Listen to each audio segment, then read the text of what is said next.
안녕하세요. 오늘도 사연살롱을 찾아주셔서 감사합니다. 중국집을 운영하는 40대 남자예요. 저는 어릴 때부터 짜장면을 좋아했어요. 그래서 중국집까지 차리게 되었고요. 예전엔 입학식이나 졸업식 같은 특별한 날이면 온 식구가 짜장면을 먹으러 중국집에 가곤 했잖아요. 저희 집은 사정이 있어서 입학식과 졸업식에도 가족들이 오지 못했어요. 그래서 저녁 때 집에 모여 낮에 먹지 못한 짜장면을 시켜 먹곤 했죠. 그때는 특별한 날에는 짜장면을 먹는 걸 공식처럼 생각했던 것 같아요.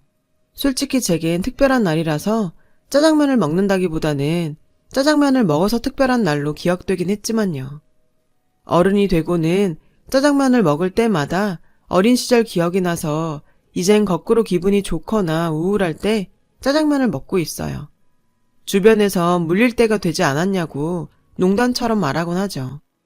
하지만 제게 있어 짜장면은 요즘 말로 소울푸드와 같은 거라서 절대 그런 일은 없을 것 같아요. 이상하게 다른 음식은 한두 번 먹으면 질리는데 짜장면은 도통 질릴 생각을 안 내요. 저에게는 짜장면 하면 꼭 떠오르는 사람이 있어요. 이렇게 사연을 보내게 된 것도 그 얘기를 하고 싶었기 때문이고요. 저는 꽤 부유한 교육자 집안 막내 아들로 태어났어요. 초등학교 교장이셨던 할아버지와 중학교 교감이셨던 할머니, 그리고 제 부모님 역시 고등학교 교사로 재직하셨어요. 심지어 현재 형과 누나도 중학교에서 교편을 잡고 있고요. 부모님이 모두 교직에 몸을 담고 계셨던 탓에 저희 남매는 입학식을 비롯한 학교 행사에 아무도 오지 못하셨죠. 어렸을 때는 주변 친구들이 부럽고 부모님께 서운한 마음이 들어서 울기도 했는데 철이 들면서부터는 그런 상황을 자연스럽게 받아들이게 되더라고요. 숙명이다 하고 받아들인 거죠. 저는 집안 분위기와 다르게 어릴 때부터 공부하고는 영 친하지 않은 아이였어요. 책만 펼치면 잠이 오고 수학 문제를 풀면 머리에서 지진이 나는 그런 아이였죠. 어머니는 그런 저를 한심해 하셨어요. 너는 도대체 왜 이 모양이니? 네 형이랑 누나는 이런 건 그냥 한 번에 풀었는데 넌 어떻게 된 게 붙잡고 설명을 해줘도 이해를 못해. 늘 이렇게 형제들과 비교를 하셨죠. 저는 그러면 그럴수록 점점 자신감을 잃어갔어요. 시험을 보고 오면 형과 누나는 한두 개 틀린 것에 속상해하는데 저는 맞은 것보다 틀리는 게 더 많았더랬죠. 그럴 때마다 발군의 실력을 발휘해 부모님 몰래 점수를 조작했어요. 하지만 현재 교사였던 부모님이 쉽게 속을 리 없었죠. 조작된 시험지는 들키기 일쑤였고 결국 매만 부른 셈이었어요. 도대체 넌 할 줄 아는 게 뭐니? 커서 뭐가 되려고 그러니? 할 줄 아는 거야 많지. 축구도 잘하고 농구도 잘하고. 아, 점심도 우리 반에서 맨날 1등으로 먹고. 그리고 친구들이 그러는데 내가 끓인 라면이 분식집에서 사 먹는 것보다 훨씬 더 맛있대. 이 정도면 할 줄 아는 거 많지? 시끄러. 쓸데없는 거 말고 공부를 잘하라고. 공부 못하면 말짱 꽝이라고.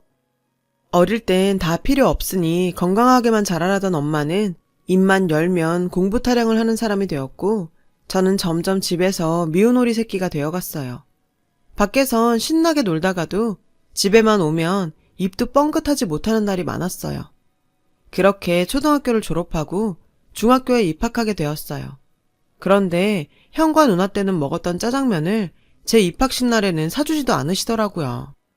부모님의 차별 때문에 저는 어린 마음에 상처를 받았고 삐뚤어지기 시작했어요.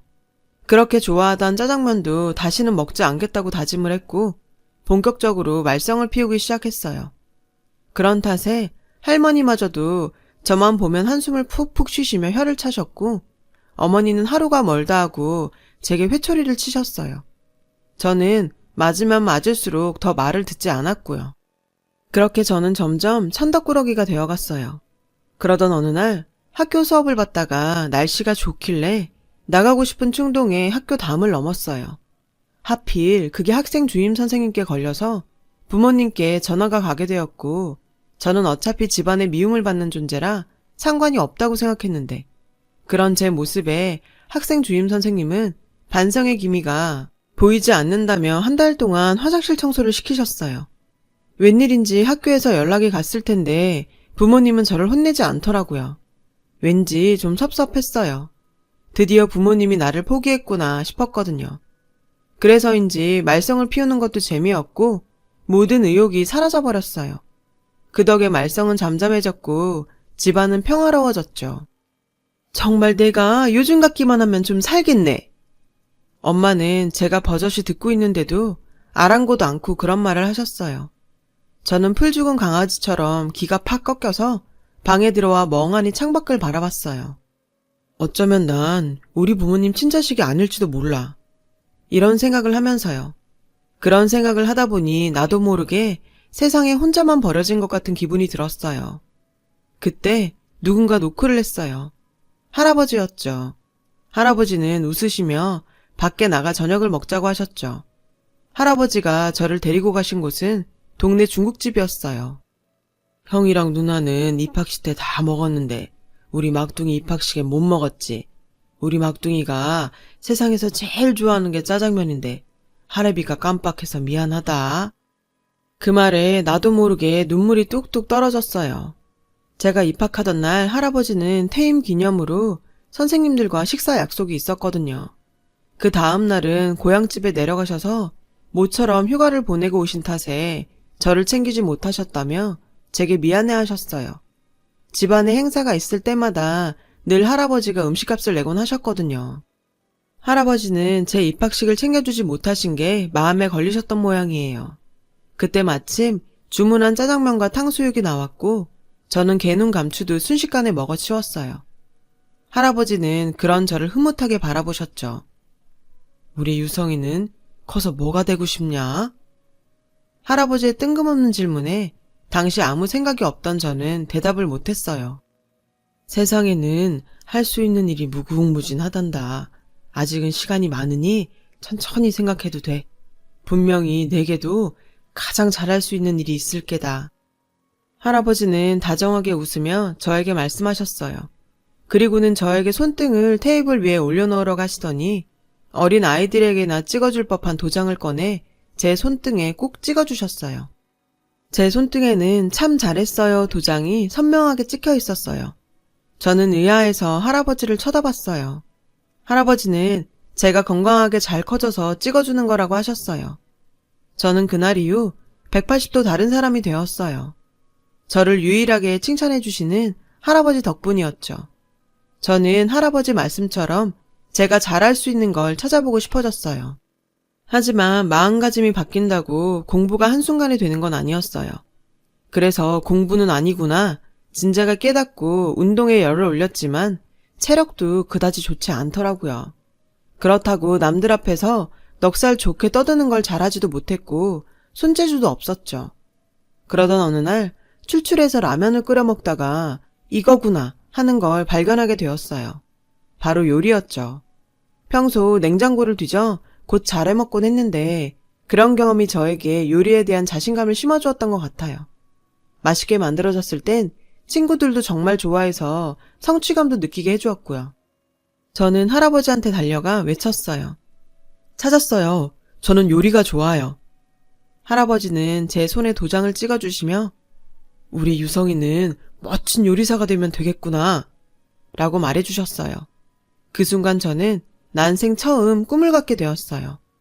유치한 토끼가 그려진 참 잘했어요 도장은 항상 저에겐 한 발짝 앞으로 나갈 수 있는 용기를 주었어요. 저는 잘할 수 있다는 확신에 차서 그날 이후 저는 손에 연필보다 칼을 더 많이 들게 되었어요. 어머니는 공부가 아니면 아무런 지원도 하지 않겠다고 하셨어요. 그래서 전 고등학교에 들어가면서부터 아르바이트를 시작했고 그 돈으로 학원에 다니며 자격증을 하나 둘 모으기 시작했어요. 저는 한식이나 일식보다는 중식이 잘 맞았어요. 저는 가장 맛있고 큰 중국집을 열겠다는 꿈을 꾸며 대학 진학 대신 군대에 자원 입대를 했어요. 얼른 군복무를 끝내고 본격적으로 일을 시작하는 게 좋겠다고 생각했거든요. 훈련소에 가던 날 할아버지는 논산까지 저를 배웅해 주셨고 언제나처럼 손등에 잘했다는 도장을 꼭 찍어주셨어요. 그리곤 대견하다시며 군생활 씩씩하게 잘 마치고 오라고 하셨어요. 훈련소에 들어간 첫날은 암담해서 잠도 안 왔어요. 그 순간 제게 힘이 됐던 건 할아버지의 칭찬과 손등에 찍어주신 도장이었죠. 덕분에 저는 마음을 다잡고 군생활을 할 수 있었어요. 그 뒤에도 할아버지는 훈련소에 있는 저에게 다치지 말고 힘내라며 편지를 보내주셨고, 제가 훈련소 수료식과 자대 배치를 받을 때는 부모님을 데리고 오셔서 저를 깜짝 놀라게 하셨어요. 그날도 저에게 대견하다시며 짜장면을 사주셨는데 정말 맛있더라고요. 그렇게 저는 무사히 군복무를 마쳤어요. 집에 돌아오니 누나는 임용고시 준비를 하고 있더군요. 부모님은 모두 누나의 시험에 정신이 팔려 있어서 제게는 관심이 없었어요. 저에게는 차라리 다행이었죠. 저는 맛집으로 유명한 중식당에 찾아가서 음식을 배우게 해달라고 부탁을 했어요. 하지만 아무리 중식 자격증이 있다고 해도 배움의 문은 쉽게 열리지 않았어요. 열심히 하겠다고 애원을 해봤지만 소용없었죠. 그렇다고 이렇게 포기할 수는 없었어요. 군복무 내내 이곳에 출근하는 꿈만 꿔왔던 저는 기도하는 마음으로 출근 도장을 찍었고, 그렇게 수개월이 지나자 사장님이 제 인내심에 혀를 내두르며 출근하라고 하셨어요. 그날 이후 저는 본격적으로 현장에서 요리를 배울 수 있었어요. 예상은 했지만 역시 식당 일은 만만하지 않았어요. 주방에서 칼을 잡기까지 저는 설거지부터 시작해 양파를 비롯한 각종 재료 손질을 도맡아 해야 했어요. 모두 퇴근하면 주방 물청소까지 저 혼자 해야 했기에 습진을 달고 살아야 했죠. 서당계 3년이면 풍어를 읊는다고 하죠. 그렇게 3년이나 버티니 주방장님이 저를 인정해주기 시작했고, 저는 본격적으로 칼을 잡을 수 있게 되었어요. 그러는 사이 저희 형이 임용고시에 합격해서 집안은 축제 분위기였어요. 이미 초등학교에 부임해서 교직 생활을 하고 있는 누나까지 저를 뺀 모든 가족이 교사가 되었다며 어머니는 눈물까지 흘리시며 좋아하셨죠. 솔직히 저도 슬쩍 끼어서 축하를 받고 싶었지만 일찌감치 포기했어요. 할아버지의 참 잘했어요 도장 하나면 충분하다고 생각했는데, 그날 제 얘기를 들으신 할아버지는 도장이 아닌 다른 걸 저에게 주셨어요. 바로 중식 칼이었어요. 제 이름이 새겨진 칼이었죠. 언젠가 필요할 것 같아서 할애비가 좋은 놈으로 하나 준비해뒀다. 할아버지, 저 정말 열심히 할게요. 이 칼로 저 정말 멋진 요리사가 될 거예요. 저는 그날 이후 할아버지가 주신 소중한 칼을 신주단지 모시듯 고이 모셔두고 할아버지와의 약속을 지키기 위해 정말 열심히 일했어요. 혼나는 일도 많고 다치는 일도 많았지만 그런 건 아무 상관이 없었어요.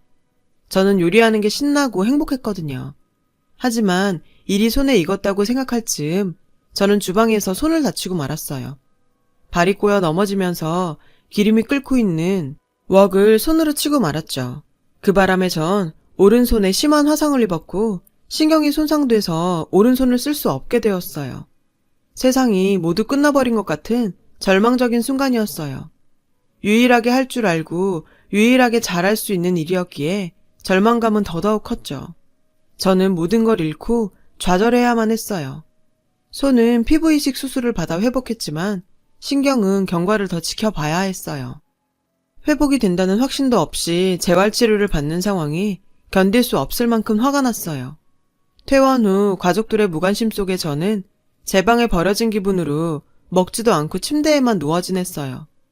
더는 봐줄 수 없다는 듯 한 번은 할아버지가 방에 들어와 저를 앉히곤 따끔하게 혼을 내셨어요. 해보지도 않고 포기부터 하면 뭘 할 수 있냐면서요. 저는 울면서 말했어요. 할 줄 아는 게 요리 하나뿐인데 손이 이러니 저는 앞으로 어떻게 살아요. 전 이제 아무런 희망이 없어요. 못난 놈. 제대로 부딪혀보지도 않고 포기하면서 무슨 희망 타령이야. 네 말대로 할 줄 아는 게 그것뿐이라면 더 안간힘을 써봐야지. 죽이 되든 밥이 되든 한번 시작했으면 끝은 봐야 할 거 아니냐. 내 의지가 고작 이 정도밖에 안 됐던 거야. 할아버지는 아무런 말도 하지 못하는 저를 무섭게 쏘아붙이고는 방에서 나가셨어요. 늘 제게 칭찬을 해주셨던 할아버지의 차가운 말에 저는 가슴에 칼이 찔린 듯 따갑고 쓰렸어요. 이제는 할아버지마저 나를 포기했구나 싶은 마음에 이렇게 살아서 뭐하지 하는 나쁜 생각을 매일 하고 있던 어느 날 저는 우연히 어머니와 할머니의 대화를 듣게 되었어요. 아버지 저러다 돌아가시면 어떡해? 어머니는 울기 시작했고 할머니는 그런 어머니 등을 쓸어주시며 목이 메어 차마 말을 잇지 못하셨어요. 전 할아버지한테 안 좋은 일이 생긴 걸 직감할 수 있었죠. 어머니가 방을 나선 뒤 저는 할머니께 가서 무슨 일이 있냐고 물었어요. 할머니는 잠시 머뭇거리셨어요. 그리고는 힘겹게 말을 이어가셨죠. 한 달 전 할아버지가 움직일 때마다 자꾸 숨이 차다고 하셔서 함께 병원에 가셨었다고요. 그때 검사를 했는데 특발성 폐섬유증이란 진단을 받았다고 말씀해 주셨어요. 지금은 많이 힘들어지셔서 중환자실에 계신다고요. 생소한 병명이라 검색을 해봤어요. 비록 할아버지께서 연세는 있으시지만 건강하신 편이니 힘들더라도 치료가 가능할 거라고 생각했는데 검색 결과를 보니 그런 희망은 사라져버렸어요. 치료제도 없고 예후도 좋지 않은 폐가 딱딱하게 변형되는 병이라는 사실에 저는 절망하고 말았죠. 다음날 저는 기도하는 마음으로 오른손 재활치료에 들어갔어요.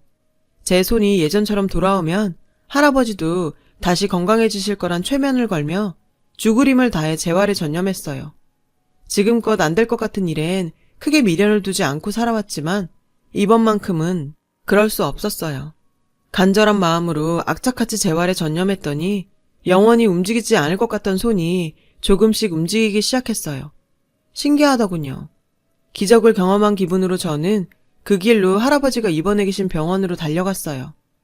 중환자실 보호자 대기실에서 4시간을 기다리자 할머니가 오셨어요. 저는 할머니와 함께 할아버지 면회를 할 수 있었어요.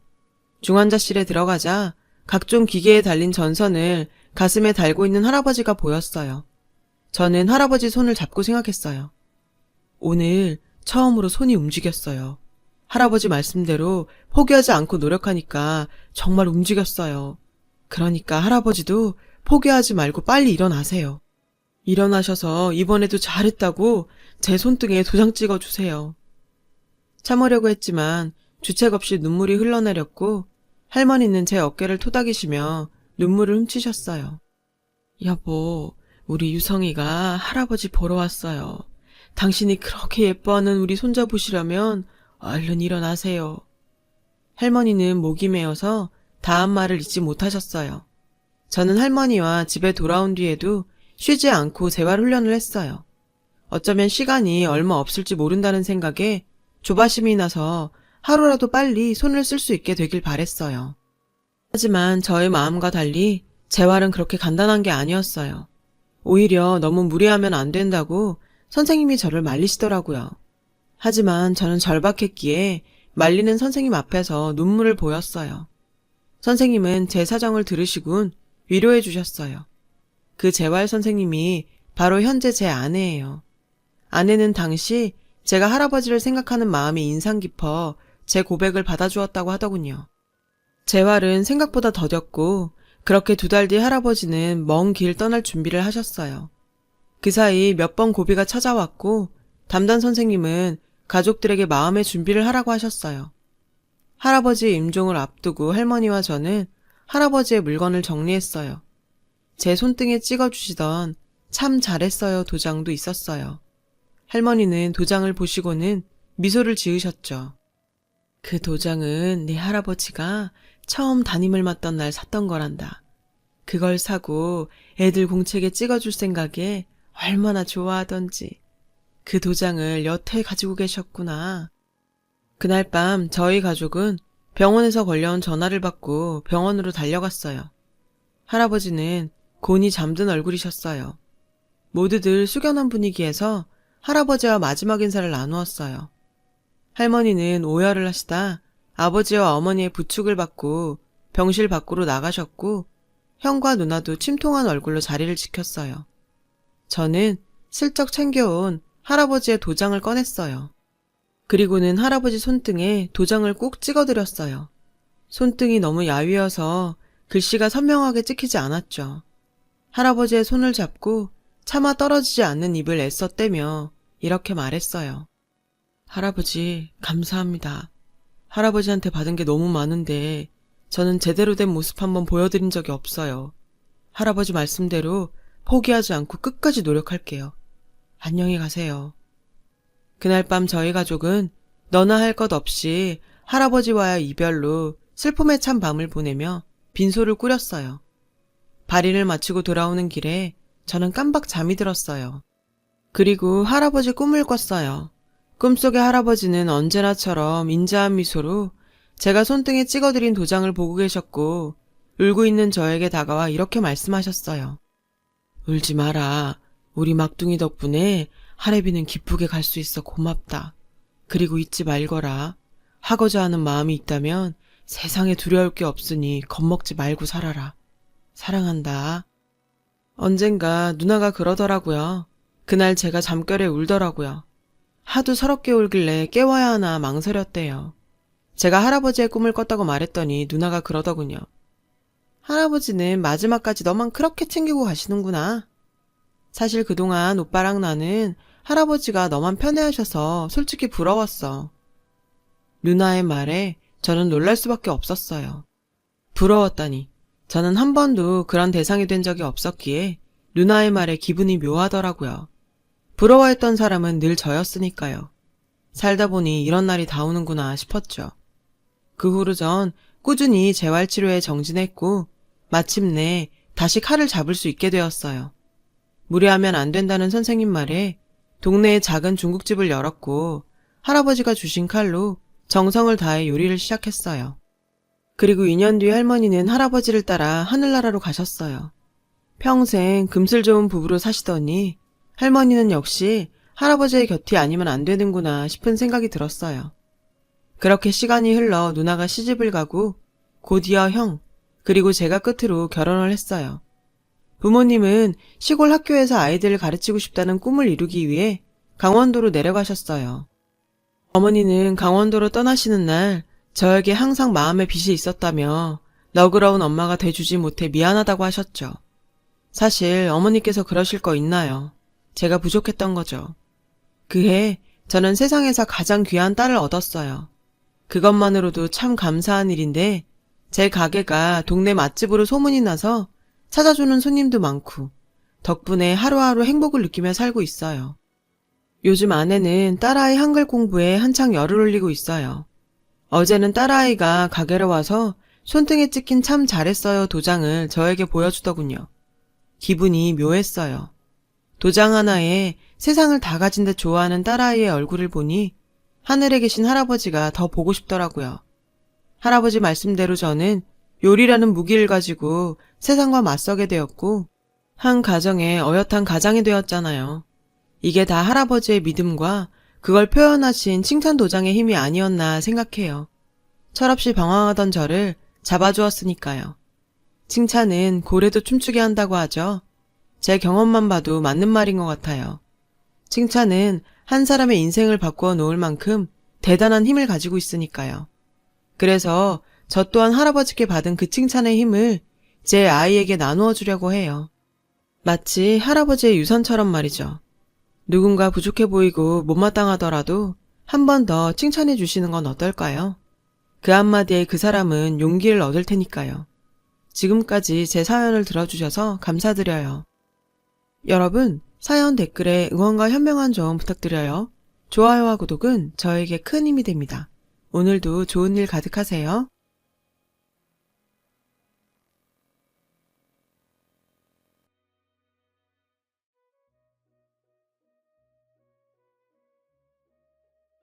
안녕하세요. 오늘도 사연 살롱을 찾아주셔서 감사합니다.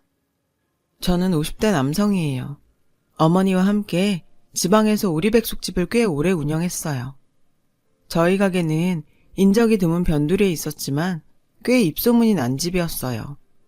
식당 주변에서 거주하며 식재료로 쓰이는 오리를 키우고 있었어요. 원래는 아버지와 어머니 두 분이 운영하셨는데요. 아버지가 간암으로 돌아가시고 어머니 혼자 운영하시기에 벅차 보여서 군대에서 제대한 제가 합류하게 되었어요. 요리는 어머니가 도맡아 했지만 그 밖의 모든 일은 제 몫이었죠. 새벽부터 바쁜 생활을 해야 했기에 여자 만날 기회도 시간도 없어서 저는 연애 한번 못하고 나이만 먹었어요. 그렇게 20대를 보내고 40대가 되자 주변에서는 저러다 여자 구경도 못하고 총각 귀신된다며 조바심을 냈고 어머니 역시 식당을 운영하는 게 힘에 부쳐서 며느리라도 있었으면 좋겠다고 장가갈 생각 좀 하라고 닥달을 하셨어요. 하지만 저도 어쩔 도리가 없었어요. 여자 경험 없는 40대인 저에게 그건 너무 어려운 일이었으니까요. 저도 20대, 30대에는 소위 말하는 채팅 연애를 좀 했었어요. 서로 얼굴도 모른 채 상상의 나래를 펼치며 하는 연애였죠. 그때 알았어요. 시골에서 오리백숙집 하는 남자에게 관심 있는 여자는 없다는 걸요. 채팅 연애에서도 제가 직업을 말하면 그 후로는 말도 없이 상대 아이디가 사라져버리곤 했으니까요. 그렇다고 어머니께 곧이곧대로 말씀드릴 수도 없었어요. 저도 사람인지라 상처받기 싫어서 손자리가 들어오면 또 모를까 제가 나서는 일은 없었어요. 기회가 없다면 이번 생은 이렇게 살다 가는구나 포기하고 있었죠. 하지만 제 생각과 다르게 어머니는 며느리 얻는 걸 포기하지 못했고 당신의 모든 인맥을 총동원해 제 손자리를 마련했어요. 제 맞선 장소는 늘 저희 가게였어요. 제가 가게를 오래 비울 수 없는 데다 어머니가 맞선 보러 온 여자를 당신의 눈으로 직접 보시려고 제 의사와 상관없이 그렇게 정하고 있었죠. 열이면 열, 모두 여자들은 좋지 않은 인상으로 가게를 나가곤 했어요. 아니, 대체 뭐가 마음에 안 든다는 거야? 시집만 오면 이 식당이 지 거가 되는데 요즘 것들은 욕심이 하늘을 찔러. 어머니는 제가 퇴짜를 맞을 때마다 늘 이런 식으로 투덜거리셨어요. 나이도 많고 외모도 별로에 산골짜기에서 어머니랑 백숙집 하는 남자랑 어느 여자가 결혼하고 싶겠어요. 어머니만 모를 뿐이었죠. 하지만 포기할 수 없었던 어머니는 이번에는 한껏 눈을 낮춰 브로커를 통한 국제결혼을 알아보셨어요. 솔직히 비참했어요. 자식만 없다면 재혼자리라도 좋다고 했지만 그런 여자들마저도 저를 싫다고 했고 급기야 베트남 부인을 맞이하러 가는 꼴이 정말 싫었거든요. 브로커가 내민 사진 속 베트남 여자는 고작 23살밖에 안 됐더군요. 저랑 무려 30살 가까이 차이가 나는데 누가 우리를 부부로 보겠어요. 출국 직전까지도 고민이 됐어요. 그래서 할 수 있는 모든 반항을 했어요. 장가를 보내준다는데도 지랄이야. 평생 노총각으로 늙어 죽을래? 남들 다 보는 재미 너만 모르고 죽을 거냐고. 이제라도 색시 얻어서 가게 꾸리고 살면 얼마나 좋으냐. 남들은 부럽다고 난리다 이놈아. 어머니는 막무가내로 저를 차에 몰아넣으셨어요. 그렇게 저는 베트남 신부를 만나러 베트남으로 향했어요. 우습죠? 저도 압니다. 처음부터 이러진 않았는데 어머니 그늘에 너무 오래 살았는지 나이 50이 넘어서도 제가 사는 꼴이 이 모양이네요. 아무튼 그렇게 저는 베트남에 도착했고 다음날 브로커를 통해 속전속결로 제 아내 될 화이란 여자를 만나러 갔어요. 말도 안 통하고 너무 어린 여자라 잔뜩 긴장한 채 예비 신부를 기다렸어요. 저기서 묘하게 끌리는 여자가 저를 향해 걸어오더군요. 바로 제 예비 신부 화이였죠. 안녕하세요. 화이는 한국어로 인사했어요. 전 수줍게 안녕하세요 라고 대답했어요. 화이는 한국 드라마와 아이돌을 좋아한다고 했어요. 그래서 한국말도 2년 넘게 배웠고 곧 잘했어요. 그래서 의사소통이 많이 힘들진 않았죠. 베트남 처음이에요? 네, 처음이에요. 여기 맛있는 데 많아요. 제가 소개해 줄게요. 화이는 맛있는 식당과 유명한 관광지를 소개해 주겠다고 했어요. 그러면서 자연스럽게 브로커는 빠졌고 우리는 첫 데이트를 했어요. 저녁 무렵엔 제법 많이 가까워졌어요. 그래서 고민이 되더라고요. 베트남 오기 전까지 이 결혼에 대해 비관적이었던 제가 화이를 만나고 흔들리기 시작했으니까요. 솔직히 화이는 예쁘고 귀엽고 사교성도 좋은 여자라 탐이 났거든요. 화이씨, 정말 저랑 결혼하고 싶어요? 네, 영섭 오빠 착한 사람 같아서 좋아요. 꼭 결혼하고 싶어요. 오빠? 친척 중에도 여동생이 없어서 평생 들어보지도 못한 말이었기에 전 얼굴이 발갛게 달아올랐어요. 그렇게 전 만난 지 하루밖에 되지 않은 젊은 외국 여자에게 푹 빠져버렸고 어서 빨리 결혼을 해서 한국으로 화이를 데려가고 싶은 마음뿐이었죠. 다음날 저는 처가가 될 화이의 집에 들어갔어요. 거기서 화이의 부모님과 남동생들을 만났는데 제 조카들보다도 어린 아이들이더라고요. 저를 극진히 대접했어요. 화이의 어머니는 제 손을 꼭 잡고는 알아들을 수 없는 말을 했어요. 모르긴 해도 여느 어머니들처럼 자신의 딸을 잘 부탁한다는 얘기를 하고 싶었던 것 같아요. 그곳에서 간단히 식을 올리고 첫날 밤을 보냈어요. 그제야 결혼을 한 게 실감이 났어요. 하지만 전 먼저 한국으로 돌아가야 했고 화이는 비자 발급을 위해 몇 가지 절차를 더 밟아야 해서 우리는 아쉬운 이별을 해야 했어요. 한국으로 돌아온 저는 화이를 만날 생각에 취해 살았어요. 어머니는 그런 저를 보며 안심하셨죠. 그러면서도 딴 데 정신을 팔고 일 안 한다고 잔소리를 하셨지만 제 귀에는 그 말이 들리지 않았어요. 그리고 그렇게 기다리던 화이가 한국으로 들어오는 날 저는 공항으로 아내를 데리러 갔어요. 이국장으로 들어서는 화이를 보니 그리움이 컸던 만큼 반가움 또한 이루 말할 수 없이 크더군요. 우리는 손을 꼭 잡고 집으로 왔어요. 그리고 어머니와 첫 대면을 했어요. 아내는 공손하게 인사를 했지만 어머니는 시큰둥 하셨어요. 빨랑 나와. 예약 손님 올 때 됐어. 바쁘다며 퉁명스레 절 부르셨죠. 아내와 함께 있을 생각에 피곤한 줄도 모르겠더라고요.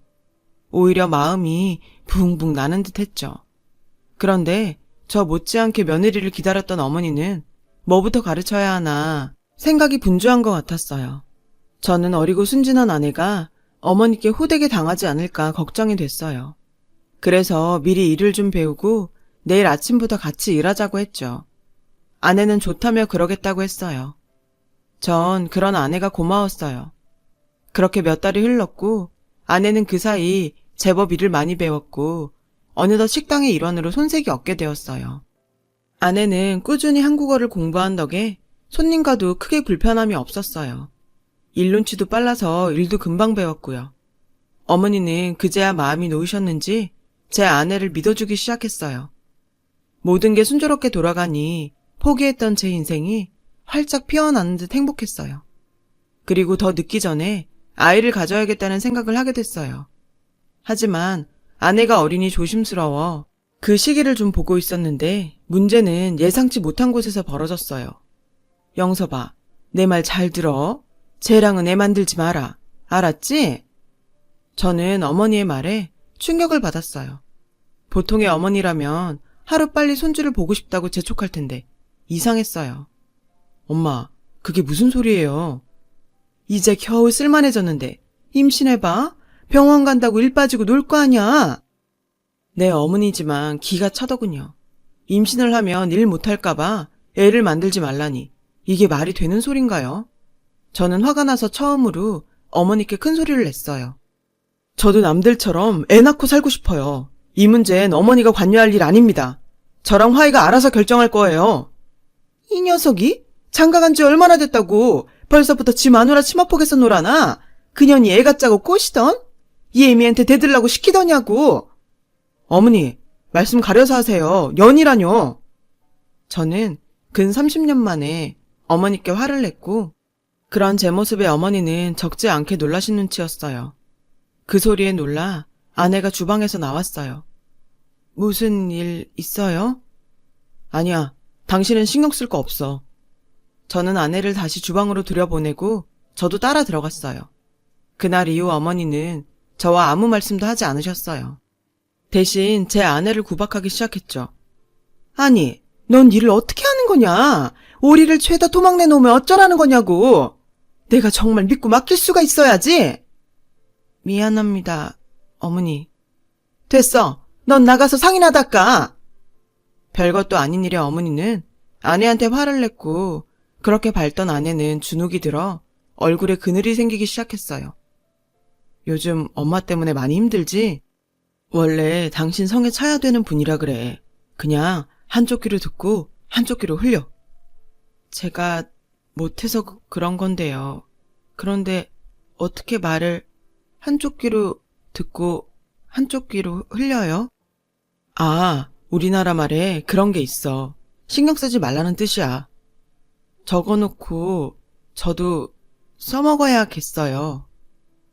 타국 생활도 익숙하지 않은데 저희 가게에서 일만 하는 아내에게 저는 미안한 생각이 들었고 고민 끝에 장을 보러 시장에 나간다고 하고 아내와 읍내 데이트를 할 계획을 세웠어요. 아내는 처음 먹어본다며 짜장면과 탕수육을 아주 맛있게 먹었어요. 그날은 그런 아내에게 옷도 사주고 가방도 사주며 남편 노릇을 톡톡히 했죠. 저기 봐봐, 우리 집 명섭이 아니야? 베트남에서 신부 데려왔다고 하더니 맞나 보네. 동네가 작다 보니 소문이 퍼지면 금방 어머니 귀에 들어갈 게 뻔했기에 머리로는 상관없다고 생각하면서도 어쩐지 몸이 움츠러들었어요. 그래서 서둘러 가게로 돌아왔어요. 영섭이가 베트남 색시 데리고 읍내에서 데이트하더라는 소문은 저보다도 더 빨리 가게에 도착해 있었어요. 너, 나 좀 보자. 어머니께서 아내를 불렀어요. 딱 봐도 화가 단단히 나 보이셨죠. 그냥 저랑 얘기하세요. 걱정되는 마음에 제가 나서자 어머니는 저를 노려보시며 아내에게 소리쳤어요. 빨랑 오지 않고 뭘 꿈을 대! 아내는 마치 교무실에 끌려가는 애처럼 주춤거리며 주방으로 들어갔어요.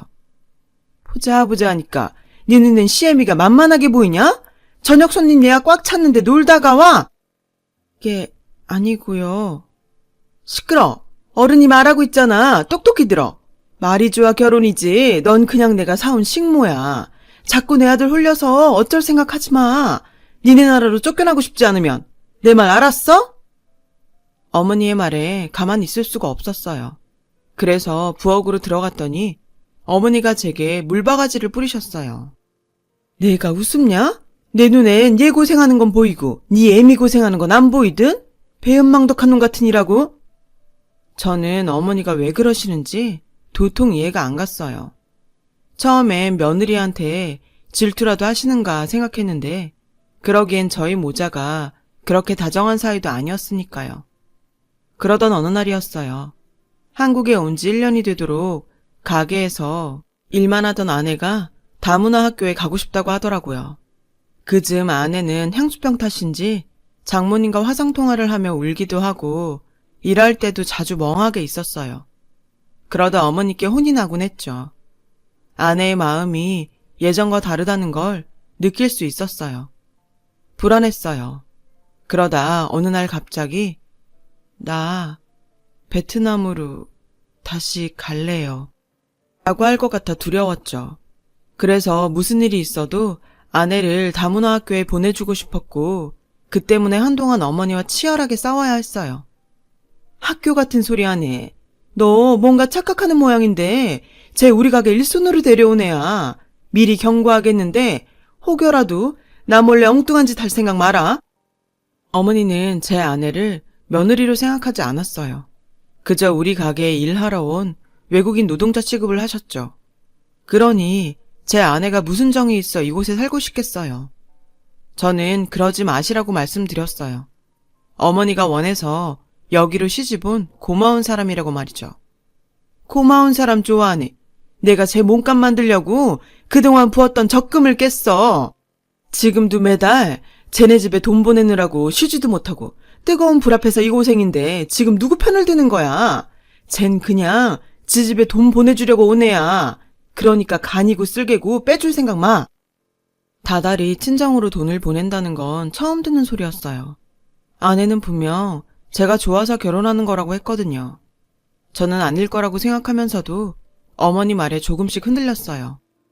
화이, 한국에서 사는 거 아직도 좋아? 제 물음에 아내는 고개를 끄덕였어요. 하지만 제 안엔 불신이 쌓이기 시작했죠. 만약 다달이 친정으로 돈을 보내주지 않으면 아내는 어떻게 나올까?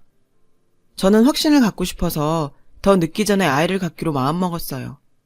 하지만 아내는 그런 저를 거부하더군요. 저는 충격을 받았고 아내는 변명을 하려고 했지만 저는 됐다고 했어요. 이후 우린 각방을 쓰기 시작했어요.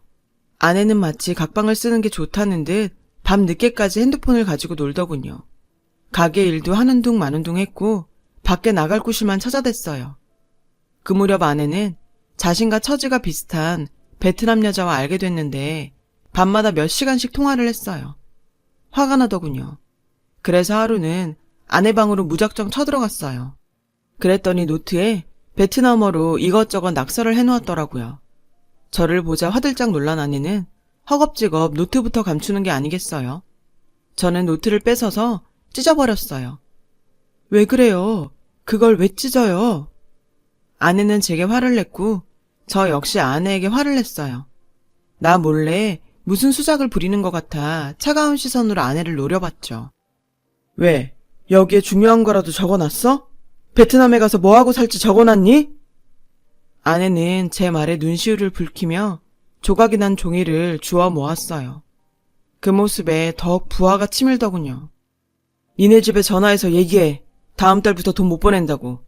요즘 일하는 것도 영 맘에 안 들고 애 낳을 생각도 않고 방도 따로 쓰는데 우리가 왜 너희 집에 돈을 보내?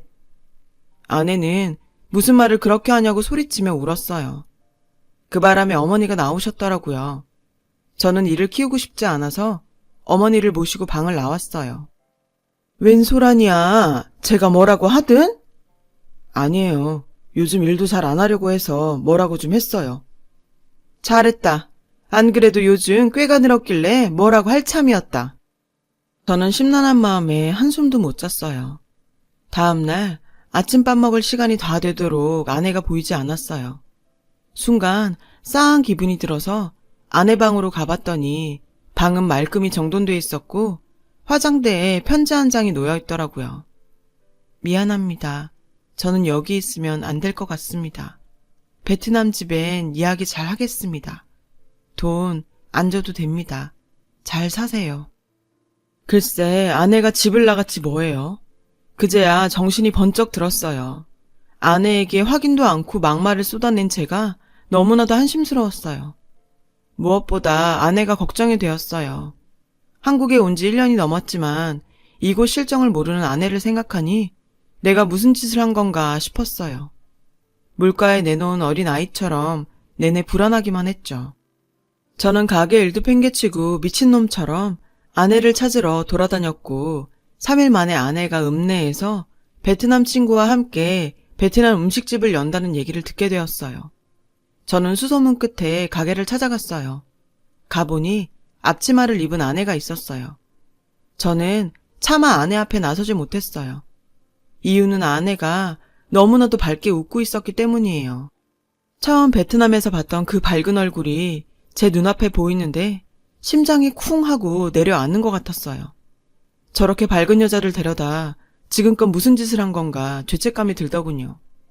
어쩌면 아내는 어머니 말처럼 돈 때문에 저를 따라 한국에 왔을 수도 있어요. 하지만 그렇다고 해서 저에게 아내의 행복을 뺏을 자격까지 있는 건 아닌데 제가 착각을 했던 거죠. 저는 미련 없이 발길을 돌렸어요. 그런데 그 순간 멀리서 저를 부르는 소리가 들렸어요. 돌아보니 아내가 제 이름을 부르며 쫓아오고 있지 뭐예요. 어떻게 여기까지 왔어요. 아내는 많이 놀란 듯 눈을 동그랗게 해선 저에게 다가와 물었죠. 볼 일이 있어서 왔다가 우연히. 갑자기 나가서 미안해요. 아내는 베트남 음식점을 같이 해보자는 친구의 말에 그쪽에 신경 쓰느라 저희 가게 일에 소홀했다고 했어요. 진작에 설명했어야 했는데 그러지 못했다고 미안하다고 하더군요.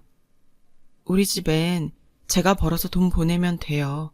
안 그래도 그게 계속 마음에 걸렸어요. 부담 줘서 미안해요. 아니야, 내가 미안하지. 아니에요. 난 괜찮아요. 그러지 말고 같이 가서 맛 좀 볼래요? 오리 백숙만큼은 아니지만 맛있어요. 사실 제가 베트남에서도 요리를 잘했거든요. 저는 아내 손에 끌려 아내가 일하는 가게로 갔어요. 거기서 아내가 만들어준 쌀국수를 처음 먹어보게 됐죠. 낯설지만 맛이 깊은 게 우리 가게 오리백숙 못지 않더라고요. 나도 모르게 눈물이 났어요. 그런 제 모습에 아내와 아내의 친구는 당황했어요. 그러자 아내가 저 대신 변명을 하더군요. 내가 말했지, 우리 남편 착하다고.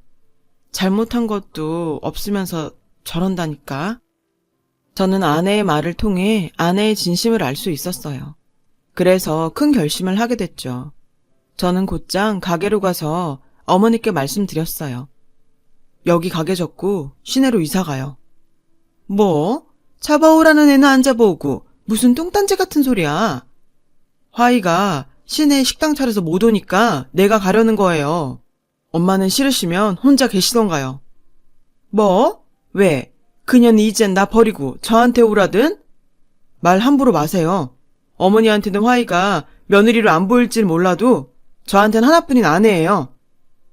홀려도 단단히 홀렸구만. 됐다. 이 가게에 나 혼자 하다가 확 죽을라니까 넌 죽고 못 사는 그년한테나 가. 저는 어머니 말이 떨어지기 무섭게 짐을 쌌어요. 그리고 다음날 당장 아내가 있는 가게로 갔어요. 저는 아내에게 이곳에 번듯한 신혼집을 얻어서 다시 시작하자고 했어요. 아내는 좋아서 어쩔 줄 몰라 했죠. 그러면서도 우리 어머니를 걱정했어요. 저는 두 사람 중에 결정해야 한다면 내 선택은 당신이라고 말했어요.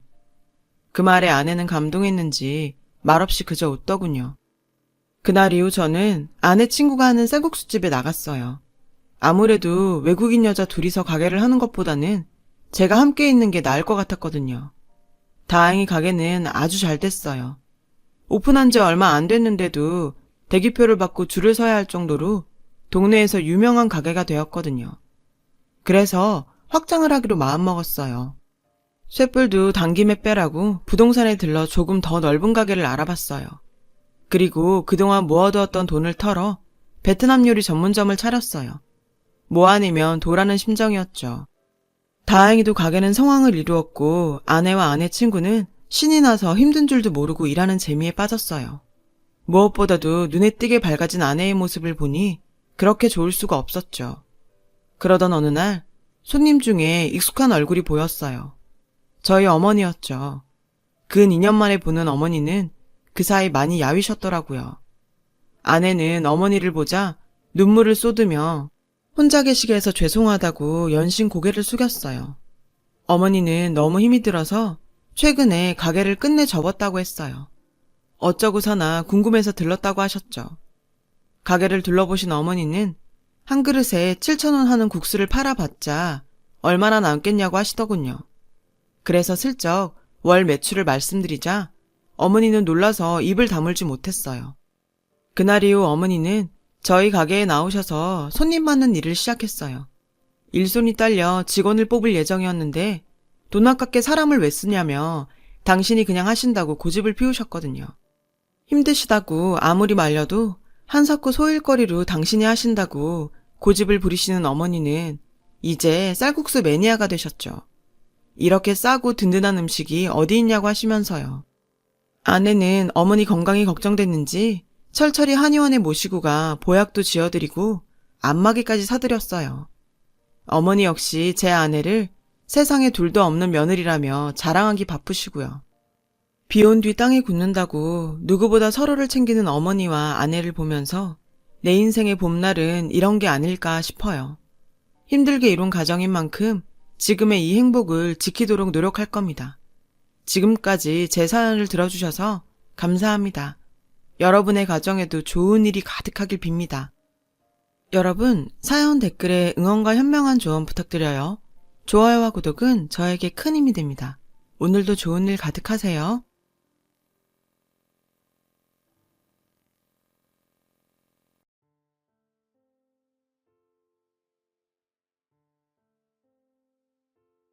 오늘도 사연 살롱을 찾아주셔서 감사합니다. 저는 30대 중반의 여성입니다. 당시 28살이던 저는 3살 연상의 남편과 입사 동기로 만났어요. 같은 회사에 같은 식품 마케팅부에서 둘이서 같이 고생도 하고 마케팅 전략도 함께 짜면서 저와 남편은 조금씩 가까워졌어요. 그리곤 자연스럽게 연인 사이로 발전했죠. 당시 남편은 회사에서 뛰어난 마케팅 실적으로 승승장구하고 있었어요. 반면에 저는 생각보다 일이 잘 풀리지 않아서 늘 불안한 상태였고요. 계약직으로 입사했던 남편과 저는 얼마 지나지 않아 희비가 갈렸어요. 남편은 정규직으로 전환이 되었지만 저는 그러지 못했거든요. 그럼에도 남편은 저를 많이 위해주는 다정한 사람이었어요. 그런 남편한테 전 심적으로 많이 기댔고요. 덕분에 편안한 연애를 할 수 있었어요. 퇴근 후 남편과 저는 같이 포차에서 소주를 한잔하면서 회사에서 힘들었던 고충에 대해 토론하곤 했어요. 주말 저녁이면 치킨에 맥주를 마시면서 알콩달콩한 데이트도 즐겼고요. 그렇게 1년이 지난 어느 날 남편이 제게 결혼하자고 하더군요. 제가 아내감으로 적격이라고 생각했던 모양이에요. 전 좀 이르지 않나 생각했지만 이 남자를 놓치고 싶지 않아서 수락했어요. 우리는 일사천리로 결혼을 진행하게 되었어요. 양가 모두 환영하는 결혼인데다 시댁과 친정 모두 형편이 괜찮아서 큰 어려움 없이 진행할 수 있었거든요. 순조롭게 결혼식까지 마친 우리는 앞으로 행복한 미래만 있을 거라 믿어 의심치 않았어요. 그도 그럴 것이 얼마 뒤 남편은 승진을 했고 월급도 많이 올랐거든요. 남편의 월급 570만 원에 제 월급 200만 원을 합해 우린 꽤 여유로운 생활을 할 수 있었어요. 그렇게 평온한 일상을 보내던 어느 날 남편이 제게 회사를 그만두라지 뭐예요. 결혼도 했으니 제가 아이 낳고 가정에 충실했으면 한다고 말이에요. 게다가 시부모님께서도 빨리 손주를 보길 바라신다고요. 남편의 말에 저는 좀 망설였어요. 왜냐하면 제게는 아직 일에 대한 열망이 남아 있었거든요. 그래서 2, 3년 정도는 더 일을 하고서 임신을 생각하고 싶다고 말했죠. 그랬더니 남편은 그럼 올 한 해만이라도 일을 쉬면 안 되냐고 하더군요. 그동안 임신 준비를 했으면 좋겠다고요. 솔직히 전 그 말에 서운했어요. 결혼 전에 저를 응원해주던 남편의 모습은 온데간데 없었으니까요. 결혼 이후 남편은 일하는 아내보다는 가정에 충실한 아내를 바란다는 걸 노골적으로 드러냈어요. 전 많이 당황스러웠죠. 연애 때와 다르게 돌변한 남편의 태도에 실망도 많이 했고요. 그러던 어느 날 밤 저는 술 기운을 빌어 남편한테 하소연을 했어요. 당신 정말 내가 일 관두길 바래? 내가 간둬야 당신 직성이 풀리겠냐고. 난 아직 일을 더 하고 싶단 말이야. 제가 술김에 속내를 털어놓자 남편은 오히려 어리광을 부리기 시작했어요. 여보, 난 당신을 쏙빼 닮은 예쁜 아이도 보고 싶고 당신이 정성껏 차려준 따뜻한 집밥도 먹고 싶어. 당신도 일하랴, 집안일까지 하랴. 힘들지 않아? 내가 월급 570만 원에서 200만 원 빼고 나머지 370만 원 다 줄게. 그러니까 날 봐서라도 당신 아이 낳고 살림만 했으면 좋겠어. 결국 전 남편의 말에 설득되고 말았어요. 그래서 그날부터 저는 전업주부의 삶에 대해 긍정적으로 생각해보기로 했죠.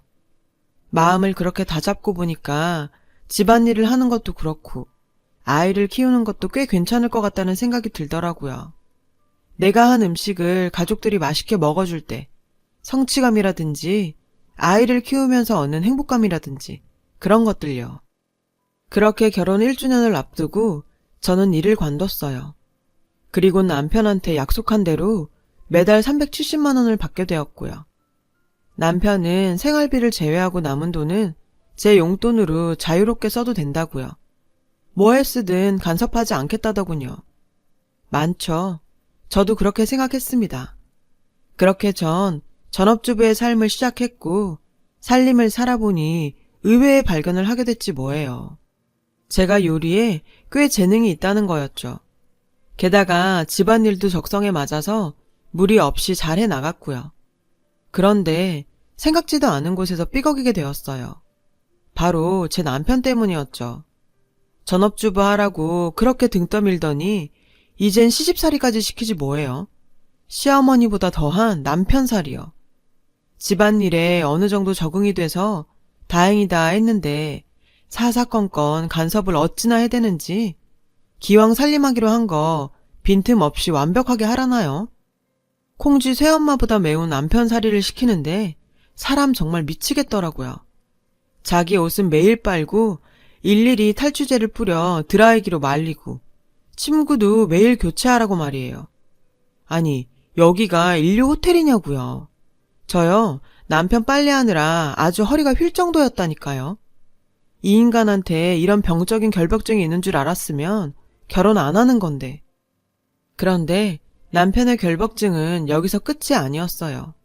집안 구석구석을 알코올과 피톤치드를 뿌려가며 항균 소독을 하는 건 물론 냉장고 문에 음식할 때 지켜야 할 사항까지 떡하니 붙여놨더라고요. 요리하는 주방은 언제나 청결하게 광이 나도록 유지할 것. 남은 반찬은 다음 상에 내놓지 말 것. 끼니마다 국화찌개는 무조건 넣을 것. 메인 메뉴는 소고기 한우로만 짤 것. 모든 음식은 따뜻하게 올릴 것. 식후의 과일은 유기농으로 색깔별로 5종류 이상 준비해서 내놓을 것. 처음에는 이런 남편의 요구사항을 대수롭지 않게 생각했어요. 어느 정도 맞춰주면 남편도 별말 없을 거라 생각했고, 무엇보다 제가 요리에 자신도 있던 때라 맘먹고 달려들면 못할 것도 없다고 생각했거든요. 그런데 그건 완전 제 착각이었어요. 제 오만이 제 발등을 찍고 말았죠. 전업주부로 집안일을 시작한 첫 달에는 그럭저럭 허리가 버텨주었는데 얼마 안 돼 허리 통증으로 파스 신세를 지게 됐지 뭐예요. 게다가 만만하게 생각했던 요리도 한두 번이면 모를까 매번 지켜나가는 게 여간 힘든 게 아니더라고요. 그뿐인가요? 요리를 하다 보면 음식이 남기 마련이고 그걸 처리하느라 저는 잔반 처리반으로 전락하고 말았어요. 당연히 식재료비도 엄청 많이 들었고요. 매 끼니를 한 후에 크고 싱싱한 생선 및 해산물로 거기에 유기농 제철과일까지 갖다 바쳤으니 말 다 했죠. 게다가 근처에 사는 서방님 반찬까지 해다 날라야 해서 우리 집 엥겔 지수는 10식구 사는 집 이상으로 나갔어요. 반면 저는 몸은 병들고 먹는 건 늘 잔반이었으니 몸도 마음도 지쳐갔죠. 거기다 관리비, 통신비 및 보험료 등 각종 세금까지 내고 나면 제가 쓸 수 있는 돈은 거의 없었어요. 처음엔 남편이 370만 원이나 준다고 해서 많다고 생각했는데 그 돈이 고스란히 생활비 지출로 나가니 완전 무임금 종년 신세가 따로 없었죠. 티 하나 제대로 못 사 입었어요. 남들은 남편이랑 같이 아껴가며 살면서 저축도 하고 집도 늘려가고 그런 맛에 사는데 남편은 그런 계산은 안중에 없었어요. 그런데 제가 속상했던 건 단지 돈 때문만은 아니었어요. 과도한 집안일 때문에 허리가 안 좋다 보니 음식을 차릴 때 가끔은 좀 간편하게 차리고 싶을 때도 있었거든요. 그런데 남편은 그런 때조차도 매정하게 굴더군요. 매 끼니 식사 때마다 온도계로 음식의 온도까지 체크하면서 매번 식탁엔 방금 만든 음식만 올리라고 까탈스럽게 굴었죠. 제가 너무 피곤해서 외식이나 배달 음식을 시키자고 하면 그 돈을 벌어다 주는데 살림 하나 제대로 못하냐며 호통치기 일쑤였어요. 남편은 제 고통엔 상관없이 얄짤 없었죠. 제가 집안일에 대해 하나라도 흐트러지는 기색이 보이면 이 한 가지를 상기시키곤 했어요. 당신 잊었어? 당신 이제 전업주부야. 자기 일에 충실해야지. 당신도 동의해서 일 관두고 살림하기로 한 거 아니야? 전업주부가 되었으면 전업주부답게 제대로 집안일을 해내라고. 매달 월 370만 원씩 받으면서 집안일하는 아내가 몇이나 되겠어? 그 잔소리에 너무 서글펐어요. 남편이 이 정도로 일을 시킬 거라고는 상상도 못했기에 전 남편 뜻에 따른 죄밖에 없잖아요. 알고 동의한 것도 아닌데 어떻게 이런 식으로 말해요. 자기가 무리한 요구를 하는 건 생각 않고 내가 약속을 안 지키는 것처럼 말하니 억울하고 분통이 터졌어요. 그러던 어느 날 저는 결국 그동안 참아왔던 서름이 폭발하고 말았어요. 돈 좀 벌어온다고 사람을 이런 식으로 부려도 돼? 사람을 이렇게 희생시켜도 되냐고. 툭하면 날 놀리면서 품삯받는 종년 취급하는데 가사일도 엄연한 노동이야. 그깟 370? 내 하루 노동량이 얼만 줄이나 알아? 당신이 양심이 있다면 아내한테 이렇게까지 집안일 안 시켜. 내 몸에 진동하는 파스 냄새 자긴 안 나? 난 요즘 하루하루 병들고 죽어간다고. 전 부들부들 떨며 소리쳤어요. 하지만 저의 폭발에도 남편은 되려 큰 소리를 치더군요. 매달 370만 원이나 받으면서 그게 할 소리야? 당신 회사에서 일할 때 월급이 얼마였더라? 한 200은 됐나? 거의 곱절을 받으면서 이 정도도 못하겠다는 거야? 그럼 안 되지. 사람이 양심만 갖고 살아야지. 나가서 길 가는 사람 붙잡고 한번 물어봐. 한 달에 370만 원이나 받는 가정주부가 어디 흔한가? 남들은 애 키우면서도 알뜰살뜰하게 생활해서 남편 옷도 사주고 저축도 하고 그런다는데 당신은 뭐야? 참, 그놈의 370. 결국 전 남편이 뼈 빠지게 벌어오는 돈으로 흥청망청 살림하는 불량주부로 낙인 찍히면서 그날 싸움은 끝이 났어요.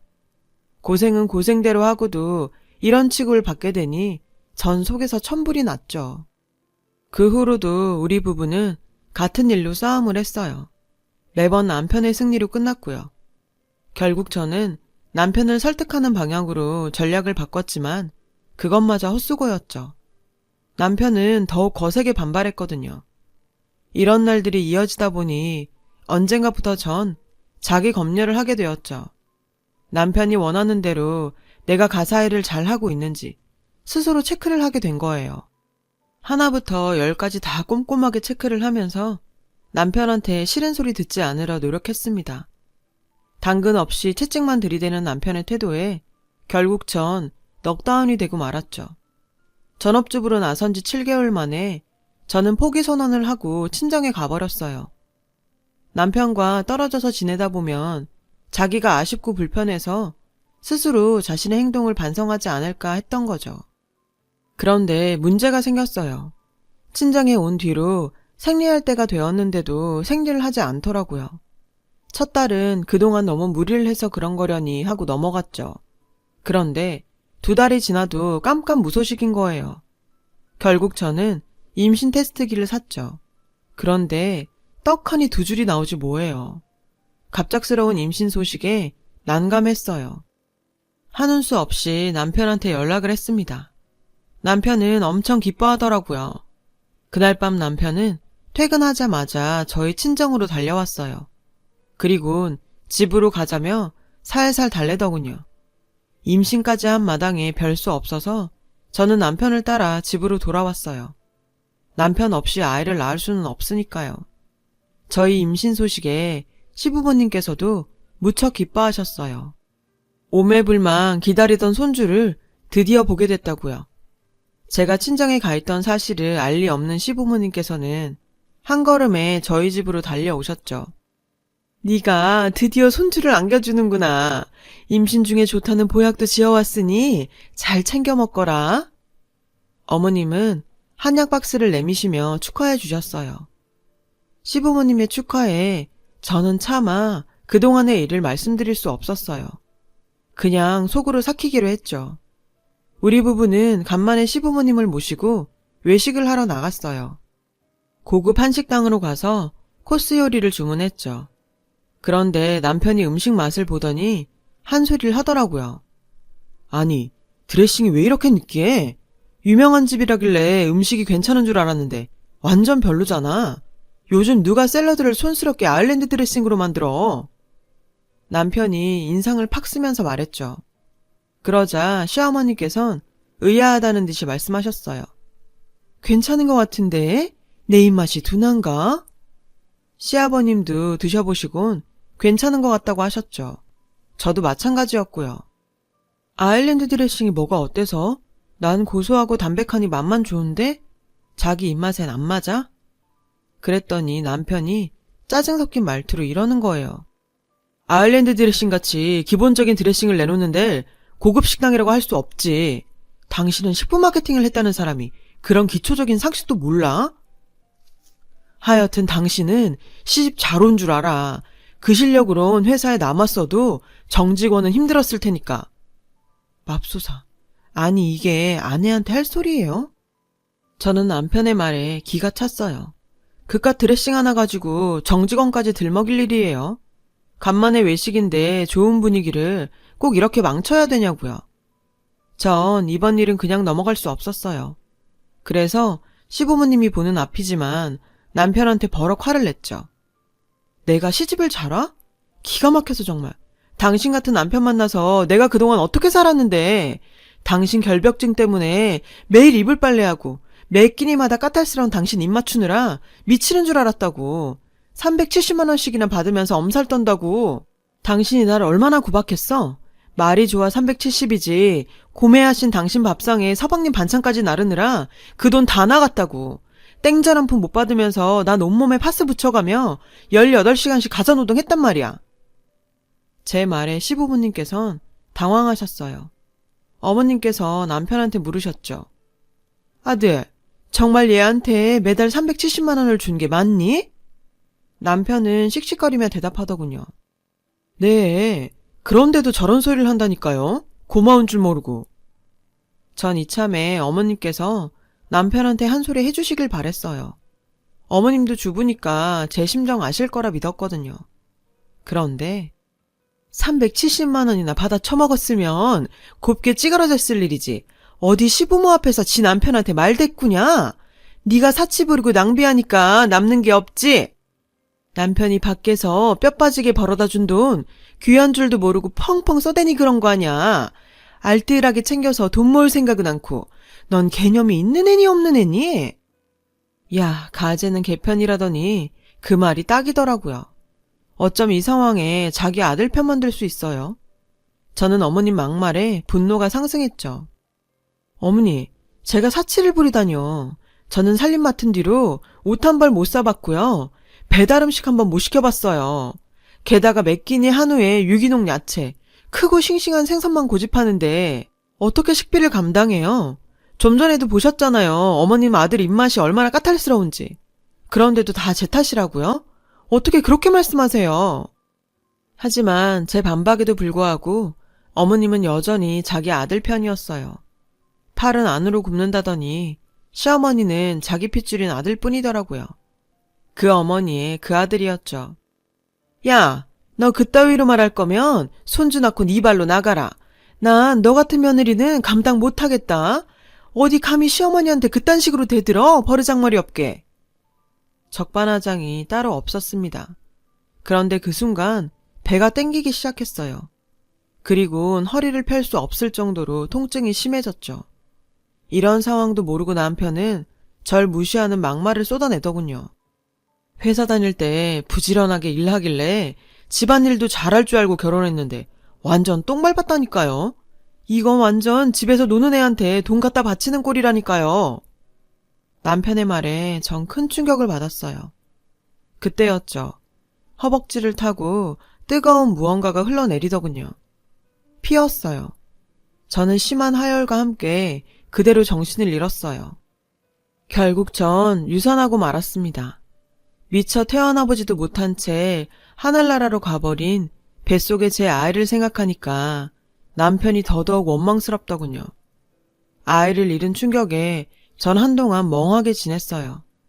그 와중에도 남편은 제 탓을 하더군요.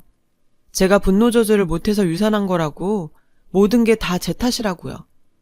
게다가 자기 자식 죽인 살인자 취급까지 하는데 정말 참을 수가 없었어요. 더 이상은 이런 인간하곤 살 수 없다는 생각뿐이었어요. 그래서 남편한테 이혼하자고 했어요.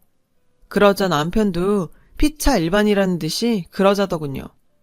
그렇게 우리는 이혼을 했습니다.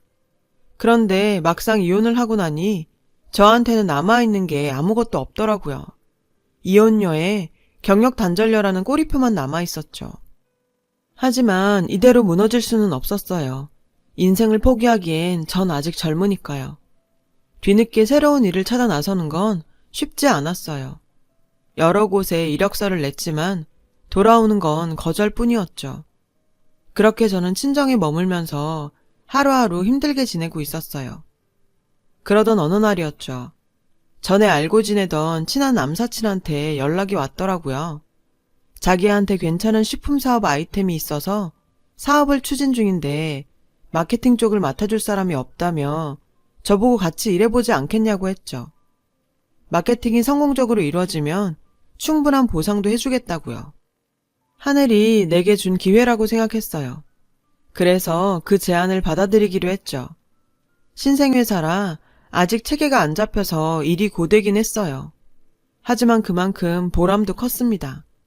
처음엔 고전을 했지만 시간이 지나자 서서히 마케팅 성과가 나타나기 시작했어요. 결국 남사친의 회사는 크게 성장하게 됐고 전 거기에 도움이 될 수 있었어요. 친구가 그러더군요. 사업이 폭발적으로 성장하는데 저희 공격적 마케팅 전략이 주요했다고요. 그렇게 대박난 남사친의 사업 덕분에 저는 그에 따른 엄청난 보상을 받았어요. 그렇게 3년 정도 바짝 돈을 모은 끝에 직장인치곤 꽤 큰 돈을 주게 되었어요. 남사친은 그 돈으로 주식 투자를 해보면 어떻겠냐고 하더군요. 자신도 주식으로 재미 좀 봤다고요. 솔직히 전 걱정이 되더라고요. 제가 잘 모르는 분야고 주식으로 망한 사람들도 많이 봤으니까요. 근데 생각해보니 세상에 안전한 건 없는 것 같더라고요. 제 결혼만 해도 그렇잖아요. 평생 변하지 않을 것 같았던 남편이 그렇게 변해버릴 줄 누가 알았겠어요. 전 아직 젊고 실패해도 다시 일어설 자신이 있으니 해보자 했죠. 결과는 대박이었어요. 제가 투자한 제약회사에서 개발한 백신이 미국 FDA 승인을 받으면서 엄청난 대박을 친 거죠. 덕분에 전 평생 상상도 못 해본 돈을 벌었고요. 남사친은 그 돈으로 다른 주식을 더 사모으라고 했지만 전 그러긴 싫었어요. 행운이 영원할 수는 없으니까요. 그래서 뭘 할까 고민하다가 조물주 위에 건물주란 말이 떠올라 건물을 사기로 했죠. 그렇게 전 40도 안 된 나이에 건물주로 등극하게 됐어요. 그런데요, 잔치상에 파리가 꼬인다고 제가 건물주가 됐다는 소식을 어디서 들었는지 전 남편이 절 찾아왔지 뭐예요. 소식 들었다며 축하한다고 했지만 그 검은 속내를 제가 모르겠어요. 어떻게 잘 구슬려서 재결합을 해볼까 하는 눈치더라고요. 그래서 한참 얘기를 들어주다가 말을 끊고 한마디 했죠. 자기, 마케팅하는 사람 맞아? 고객의 니즈부터 파악하는 건 기본 아니야? 난 당신이랑 재결합할 생각이 눈꼽만큼도 없는데 당신이 원하는 것만 떠들어대면 어쩌자는 거야? 내가 자선사업가니? 너 같은 걸 데리고 살게. 한 달에 돈 1000도 못 버는 게 어디서 감히 날 탐내? 주제넘게 시리. 가서 냉수 먹고 정신이나 차려. 전 시원하게 한 방 날리곤 사무실로 들어갔어요. 유리창 너머로 보니 전 남편은 애꿎은 쓰레기통을 발로 차며 화풀이를 하다가 경비 아저씨한테 혼나곤 쫓겨나더군요. 정말 간만에 통쾌한 기분이었어요. 전 남편의 초라한 뒷모습을 보니 그런 생각이 들더군요. 만약 그때 내가 전 남편과 헤어지지 않고 계속 살았다면 난 어떻게 됐을까? 모르긴 해도 정신과 치료를 받으며 허송세월을 보내지 않았을까 싶네요. 지금에 와서야 말이지만 그땐 제가 참 바보 같았어요. 이혼하면 당장 어떻게 되는 줄 알고 겁부터 먹었거든요. 말로는 가사일도 노동이라고 당당하게 말하면서도 남편 돈 받고 사는 내 자신을 스스로 하대하고 살았던 것 같아요. 그래서 자존감도 많이 떨어졌었고요. 내 자신이 나를 사랑하고 대우하지 않으면 어디서도 온당한 대접을 받을 수 없다는 걸 짧은 결혼 생활을 통해 알게 됐어요. 그래서 이제는 이전의 실수를 되풀이하지 않으려고 해요. 나를 사랑하며 열심히 일하고 살려고요. 그러다 보면 오늘보다 더 나은 내가 될 수 있을 거라 믿거든요. 여러분, 자신을 좀 더 소중히 생각해 주세요. 제 사연을 들어주셔서 감사드려요. 여러분, 사연 댓글에 응원과 현명한 조언 부탁드려요. 좋아요와 구독은 저에게 큰 힘이 됩니다. 오늘도 좋은 일 가득하세요.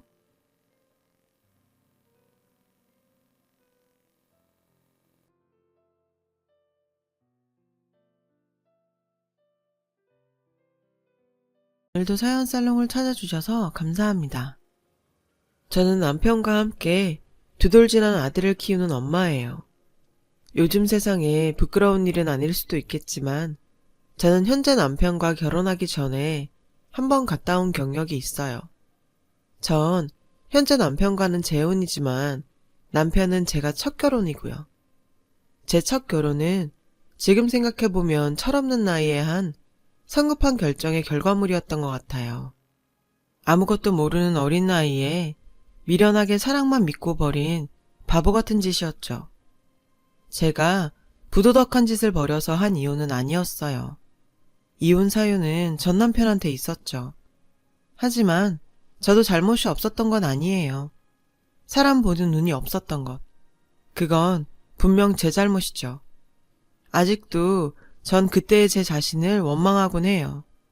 너무도 뼈아픈 상처였거든요. 제게는 어릴 때부터 절친한 친구가 있어요. 엄마 친구의 딸이었죠. 엄마 친구라는 그분도 저희 엄마와 초등학교 때부터 한 동네에서 자란 절친이세요. 결혼도 비슷한 시기에 했고 아이도 같은 해에 낳았죠.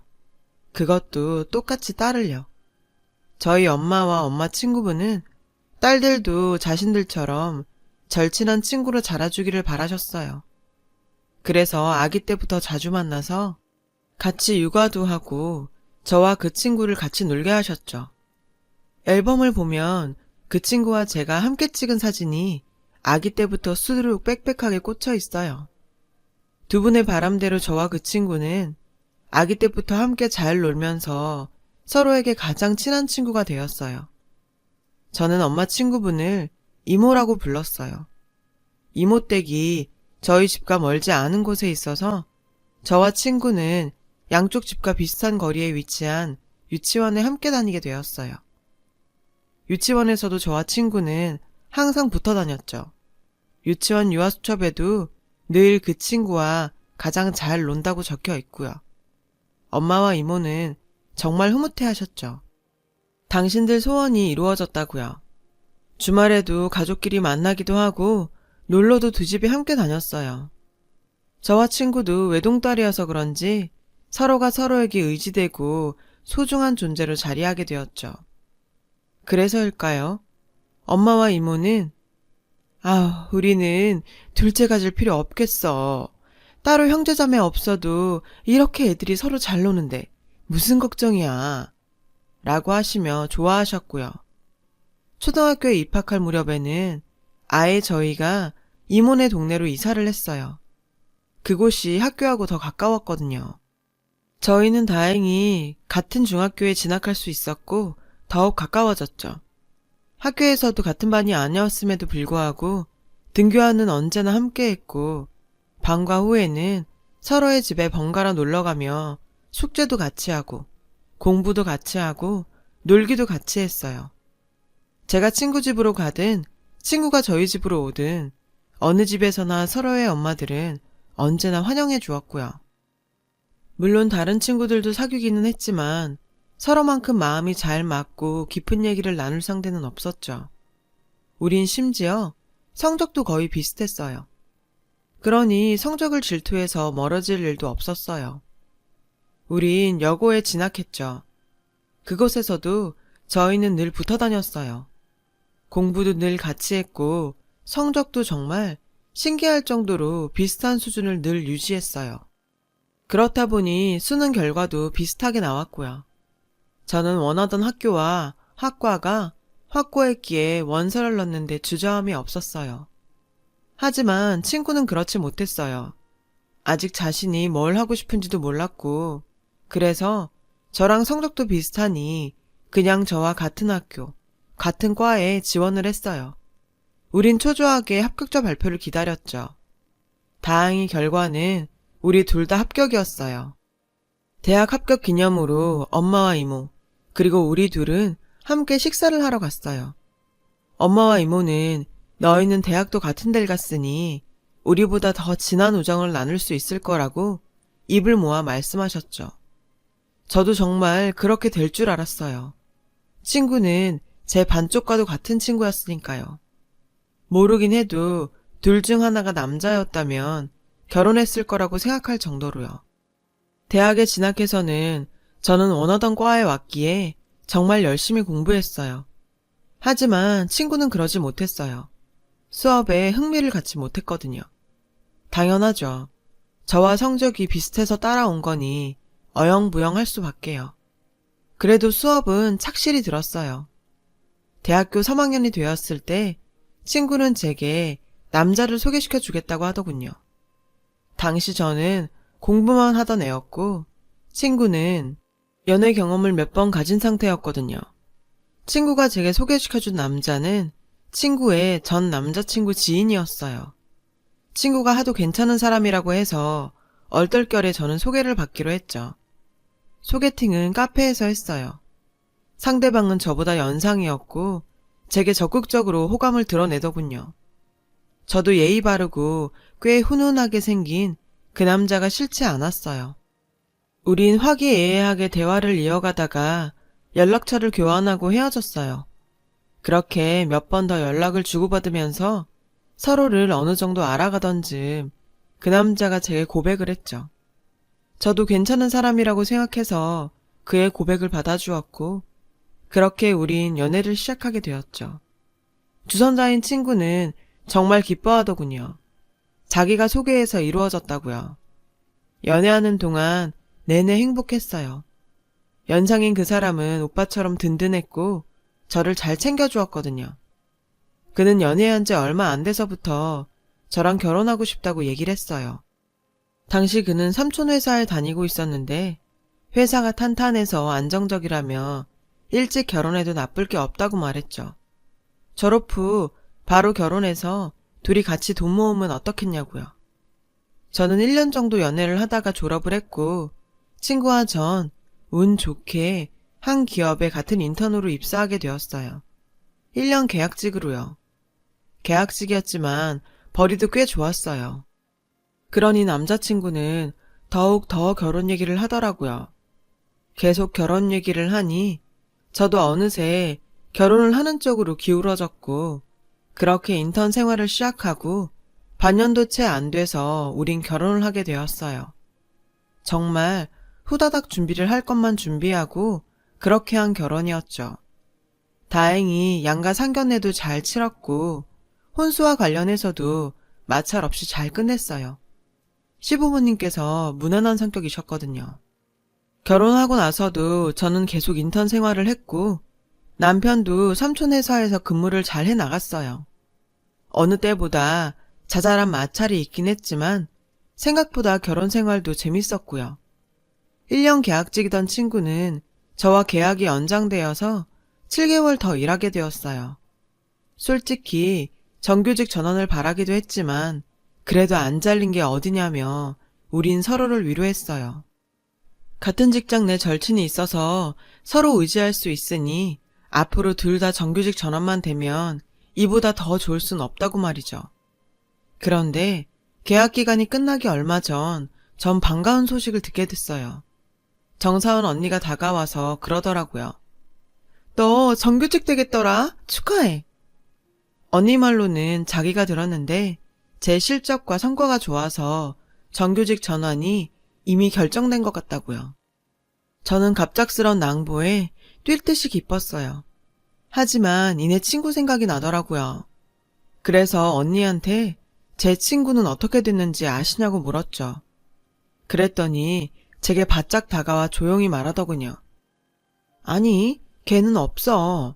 솔직히 일 처리 능력도 그렇고 말단 사원인 내가 봐도 걔는 정말 아니야. 너랑 친구라 그랬지? 감정 빼고 객관적으로 한번 봐봐. 걘 정규직 전환 될 감이 아니야. 그렇게 말하곤 자리를 떠났어요. 사실 그동안 친구랑 성적도 비슷했고 뭐든 비슷한 수준이어서 질투 없이 잘 지냈거든요. 그렇지만 저만 정규직으로 전환될 거란 소리를 들으니까 미안해서 뭐라 말을 해야 할지 모르겠더라고요. 전 친구한테 미리 말해줄까 하다가 괜히 긁어 부스럼 만들까봐 그만두고 그냥 결과가 나오기를 기다렸어요.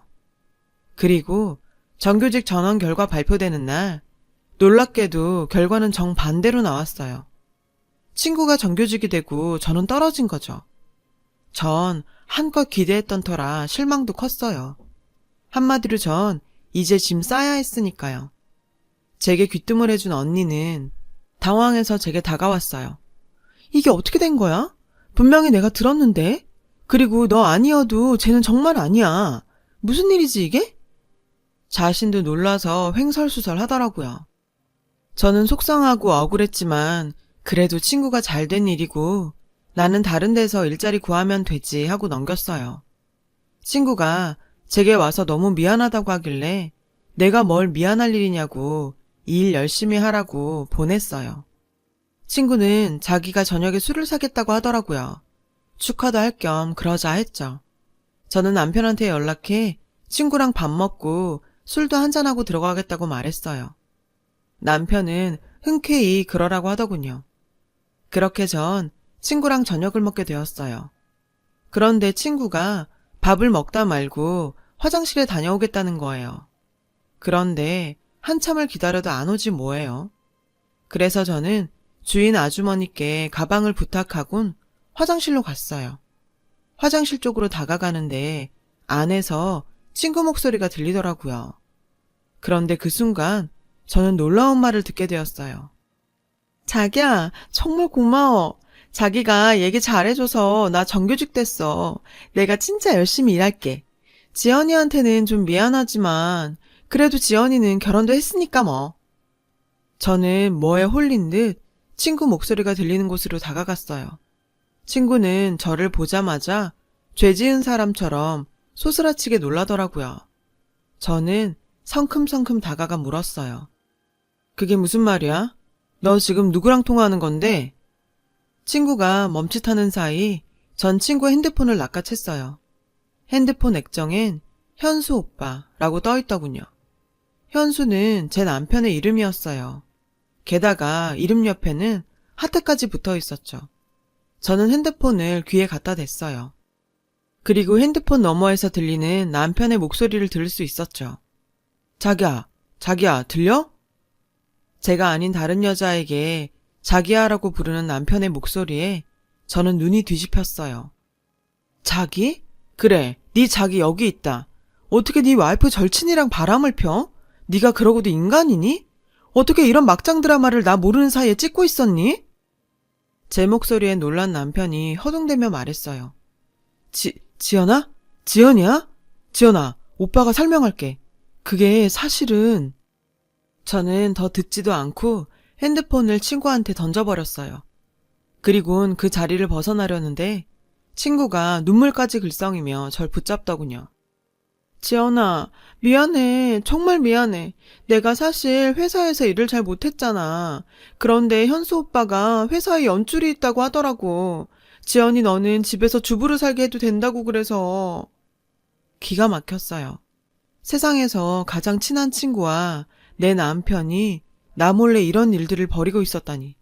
믿을 수가 없었어요. 기가 막히고 어이가 없었죠. 저는 친구를 쳐내며 말했어요. 그럼 그 자식이 먼저 제안한 거네? 근데도 너는 나한테 말도 안 하고 그걸 받아들이고 유부남까지 만났고? 기가 막힌다 정말. 이혼 소송할 때 너도 피해갈 생각 마. 너희 엄마도 다 아시게 될 거니까.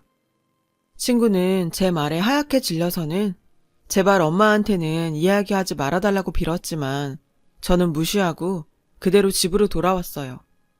집에 돌아오니 남편은 바로 제 손 붙들고 빌더라고요.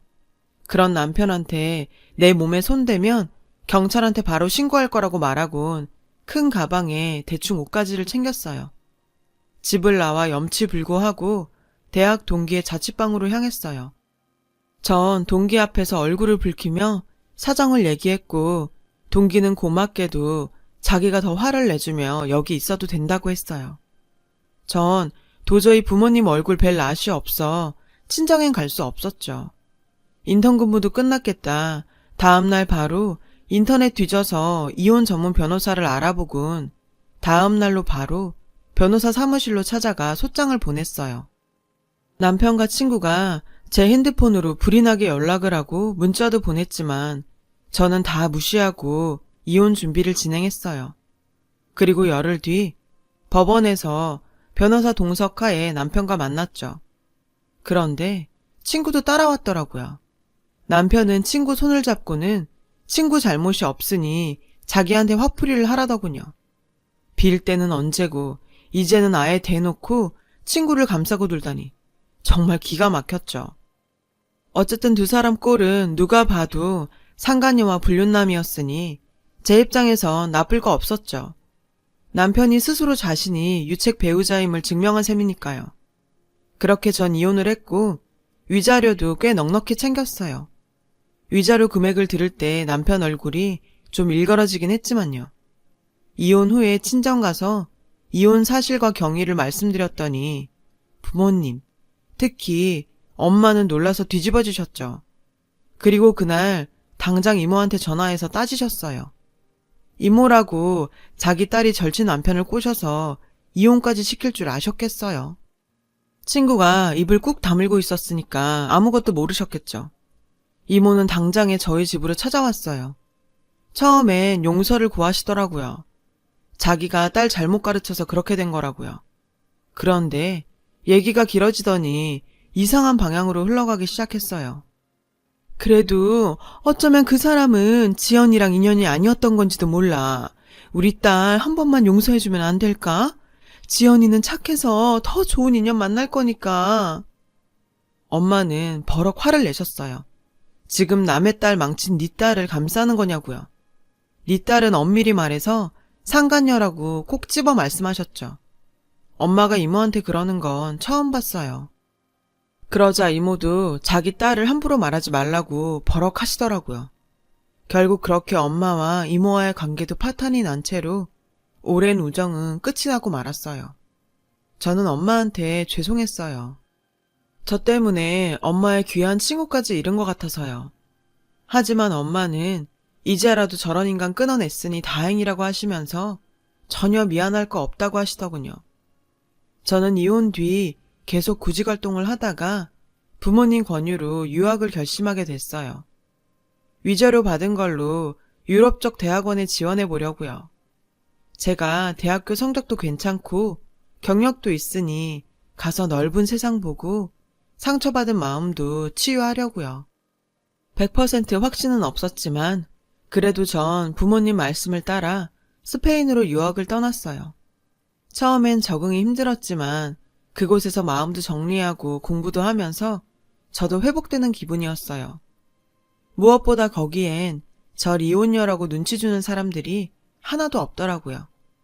이혼할 때 법원에서 어른들이 젊은 나이에 이혼한다고 수군대는 소리도 좀 들었거든요. 그런데 스페인에선 그런 말을 하는 사람이 없어서 좋았어요. 그렇게 저는 열심히 대학원을 다녔고 졸업할 즈음에는 남자도 만나 연애를 시작했어요. 스페인 남자였는데 참 선하고 바른 사람이었죠. 제 과거의 상처를 듣고도 저를 위로해주고 늘 한결같이 절 아껴주었어요. 그 남자가 바로 지금의 제 남편이에요. 남편과 저는 한국과 스페인에서 각각 한 번씩 총 2번의 결혼식을 올렸습니다.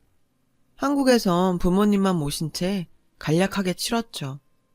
현재 한국에서 살고 있어요. 남편네 회사가 한국에 지사를 설립하면서 한국에서 근무하게 되었거든요. 한국에 돌아온 뒤 집 정리를 하느라 정신없이 지내던 어느 날이었어요. 우연히 대학 동기를 통해 친구 소식을 들을 수 있었죠. 친구와 전 남편이 살림을 합쳤다고 하더군요. 하지만 제 남편과 불륜을 저지른 사실이 동문들 사이에 퍼지는 바람에 동기들한테 욕을 먹곤 모두 연락을 끊고 산다고요. 그래서 그 이후 근황을 아는 사람은 거의 없대요. 그런데 인생사가 참 웃기더라고요. 원수는 외나무다리에서 만난다더니 산부인과에서 같이 만났지 뭐예요. 그게 무슨 소리냐고요? 스페인에서 가져온 짐 정리를 끝낸 우리 부부는 모처럼 맛집 탐방을 나섰어요. 남편도 저도 매콤한 걸 좋아해서 해물찜을 먹기로 했죠.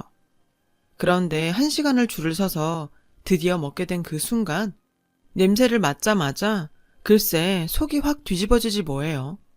결국 먹지도 못하고 그대로 포장해왔죠. 이후로도 음식 냄새만 맡으면 속이 울렁거려서 정말 고생을 했어요. 소화제를 먹을까 하다가 생리 날짜가 미뤄진 게 기억나서 시약을 사다가 검사를 해봤죠. 임신이더군요. 남편과 전 얼싸안고 소리를 질렀어요. 그리고 다음날 산부인과로 향했어요. 제대로 진단받으려고요. 그런데 산부인과 안에서 임산부와 두 남자가 소리를 지르며 싸우고 있지 뭐예요. 솔직히 남편한테 좀 창피하더라고요. 한국의 안 좋은 모습을 보여주는 것 같아서요. 그런데 왠지 임산부가 낯이 익은 거예요. 세상에, 친구였어요. 그리고 두 남자 중 하나는 전 남편이었고요. 전 남편이 친구를 향해 소리를 치더라고요. 지금까지 병원에 나랑 같이 안 온 게 이 자식 때문이었구나? 그래도 지 새끼라고 애한테는 거짓말 못하겠어서 진짜 애비를 데리고 온 모양이지? 글쎄, 친구가 바람을 펴서 외도남의 아이를 가진 거 있죠. 전 남편은 그 상황을 알곤 광분하고 있었고요. 친구는 눈물 범벅이 돼선 전 남편한테 손이 발휘되게 빌더군요. 이 광경을 본 제 남편은 무슨 상황이냐고 제게 물었고 전 스페인어로 상황 설명을 했어요. 그러자 남편은 한국말로 막장이라고 외쳤어요. 제가 아침 드라마를 보며 가르쳐준 단어였죠. 그 소리에 산부인과 안에 있던 사람들 시선이 우리 부부한테 쏠렸어요. 물론 친구와 전 남편도요. 두 사람은 절 보자 기겁을 하더군요. 그 와중에도 제 남편은 계속 막장이라고 소리치며 깔깔댔고요. 사람들은 그런 제 남편을 향해 맞는 말이라면서 박수를 쳐주었죠. 결국 친구와 전 남편은 도망치듯 산부인과를 빠져나갔어요. 전 남편의 입을 틀어막으며 그만하라고 했지만 속으론 정말 통쾌하더라고요. 그날 전 귀여운 남편 덕분에 오랜만에 두 다리 축 뻗고 잘 수 있었어요. 3년이 지난 지금 제 옆에는 여전히 귀여운 남편과 두돌된 아들이 있어요. 사랑스러운 두 남자한테 둘러싸여 지지고 볶고 사는 지금이 전 얼마나 소중한지 모르겠어요.